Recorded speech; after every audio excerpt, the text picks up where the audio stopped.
localbozo.com. We're backstage at the Gramercy Theater with Corrosion of Conformity's Mike Dean. Mike, thanks so much for joining us today. You're very welcome.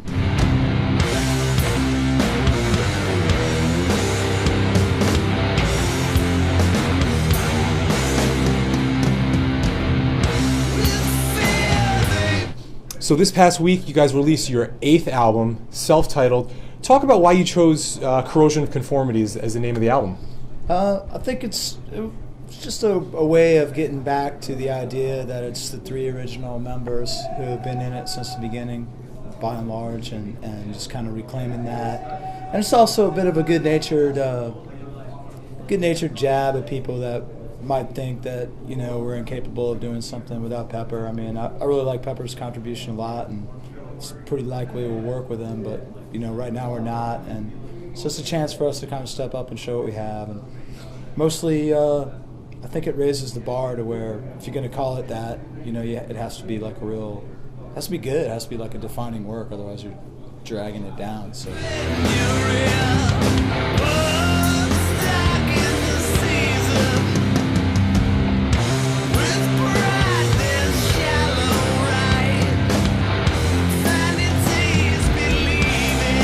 Talk a little bit about the return to your roots and what it was like for just the 3 of you guys to get back in the studio. It was pretty effortless. I mean, there's a lot more opportunity to contribute and to express yourself, but there's more responsibility because there's nowhere to hide your mistakes behind like another loud burly guitar. It's a very clear, you know, sounding stripped down type of approach. And then when you're going to take that in the studio, you can't do if you do a lot of overdubs, they can't be like the main featured thing because you're not going to be able to pull them off live because there's just 3 of you. So that you tend to make a more organic, you know, clear, simplistic record, hopefully, and I think that's what we did. So. And you guys are happy with how everything came out? You think it holds up well to the rest of the catalog? I think it does. I mean, there's, you know, after the fact, you could always nitpick with this or that, but one of our strategies, if you will, was to not really try to refine things too much and work the life out of them. I mean, it's tempting to make things perfect. It's tempting to do it again. It's tempting to nudge a whole lot of stuff in the computer and make it perfect and whittle it down and continue EQing things beyond the. But I think we wanted to keep it spontaneous, just get the spirited performance, you know, early on, rather than the perfect performance that lacked life later on, you know. So I thought, you know, if you like that kind of approach, you'd probably like the record.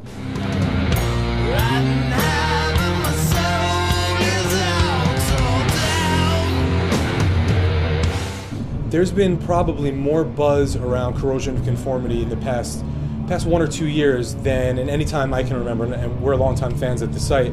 Why do you think that is? It's just you think the fans are excited to have you guys, the 3 of you, back together, or return to, you know, the original lineup?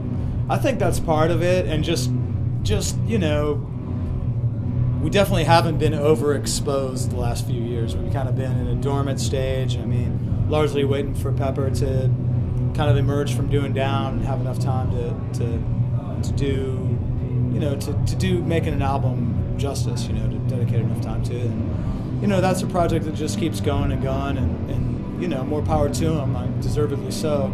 But it comes a time when we got to kind of move on a little bit and make our own little musical contributions. And, you know, hopefully at some point our schedules might align and we might do something as a 4-piece. But right now we wanted to kind of do this 3-piece thing and explode it. But back to your actually original question, yeah, I don't know. I think it just kind of comes in cycles. And there's a little bit of interest now, and some of it is certainly.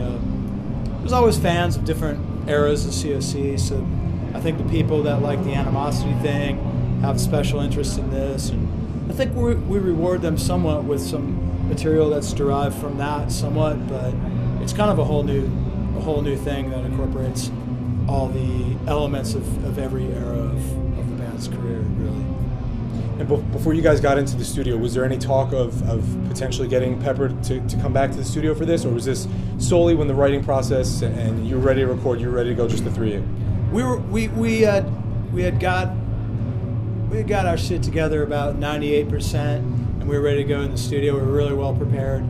And about then, he mentioned that he would have time to do a record. He wanted to take part, but we kind of already stated our intention to do it as a trio, so it just didn't seem right. It would make us look like, we couldn't do it. So we're like, all right.